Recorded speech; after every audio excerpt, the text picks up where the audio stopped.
हम तो डूबेंगे सनम, तुमको भी ले डूबेंगे। जी हाँ, बिहार की राजनीति में प्रशांत किशोर की भूमिका यही नजर आ रही है।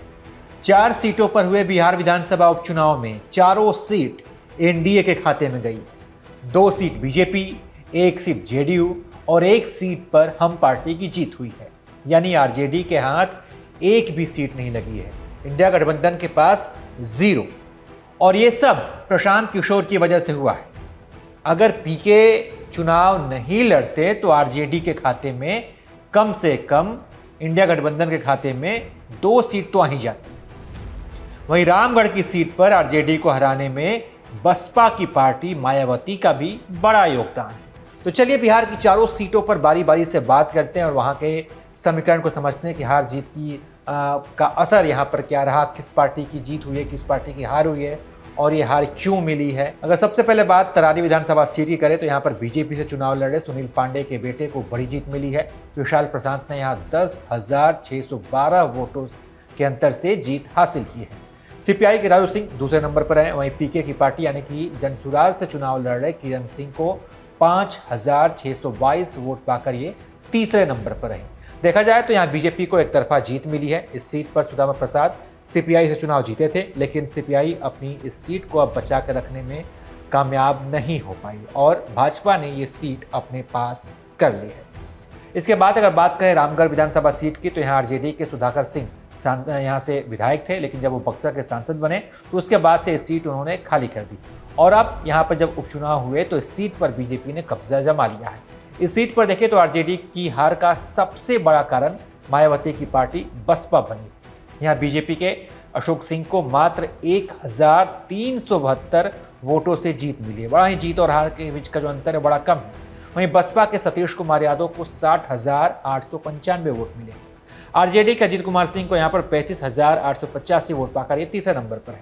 देखा जाए तो बीजेपी और आरजेडी दोनों ने राजपूत जाति को उम्मीदवार बनाया था, लेकिन बसपा ने यहाँ पर चाल चलते हुए यादव उम्मीदवार बनाकर आरजेडी का वोट काट लिया और दूसरे नंबर पर रही। जो रामगढ़ आरजेडी का गढ़ हुआ करता था वहां बसपा ने आरजेडी को लड़ाई से ही बाहर कर दिया और तीसरे नंबर पर भेज दिया। अब बात करते हैं इमामगंज विधानसभा सीट की, जहां जीतनराम मांझी की बहू दीपा कुमारी यहां पर चुनाव लड़ी थी, उनको जीत मिली है। आरजेडी के रोशन कुमार यहां पर दूसरे नंबर पर हैं। जीत और हार का जो अंतर है वो मात्र 5,945 वोट का है। और यहाँ पीके की पार्टी यानी कि जनसुराज के उम्मीदवार जितेंद्र पासवान को 37,000 वोट मिले हैं। सबसे बड़ा वोट यही मिला है पीके को। यानी देखा जाए तो जनसुराज को यहाँ पर बड़ी संख्या में वोट मिले हैं। अगर इसमें से कुछ भी वोट आरजेडी को मिल जाते हैं तो आरजेडी ये सीट जीत जाती है। जीत और हार का अंतर 5,000 के आसपास है और जनसुराज को मिल गए यहाँ पर 37,000 वोट। इसके बाद बात करते हैं बेलागंज विधानसभा सीट की, तो यहाँ पर जेडीयू की मनोरमा देवी यहाँ से चुनाव जीत गई हैं। आरजेडी के विश्वनाथ कुमार यहाँ पर दूसरे नंबर पर हैं। हार और जीत का अंतर यहाँ पर है 21,391 वोट। यहाँ पीके की पार्टी को 17,825 वोट मिले हैं। पीके ने इस पर यहाँ पर अपना मुस्लिम उम्मीदवार उतारा था। अगर इस सीट पर पीके का वोट और कुछ निर्दलीय उम्मीदवारों के वोट आरजेडी को ट्रांसफर हो जाते तो आरजेडी यहाँ पर चुनाव जीत सकती थी। हालांकि मनोरमा देवी ने भारी अंतर से चुनाव दर्ज की है, लिहाजा जीत का श्रेय उन्हें ही देना बनता है। लेकिन पीके की पार्टी ने यहाँ पर आरजेडी को वोट साफ तौर पर काटा है, ऐसा दिख रहा है। तो कुल मिलाकर कहा जाए, अगर सब मिला जुला के बात करें तो चारों सीट एनडीए ने जीत लिया है और 25 विधानसभा चुनाव से पहले उन्होंने माहौल सेट कर दिया है। वहीं पीके ने बता दिया है कि भले ही उनको जीत ना मिली हो, लेकिन उनके प्रत्याशियों ने बेहतर परफॉर्मेंस दिया है। उनकी वजह से 2 सीटों पर सीधा तेजस्वी यादव को नुकसान पहुंचा है।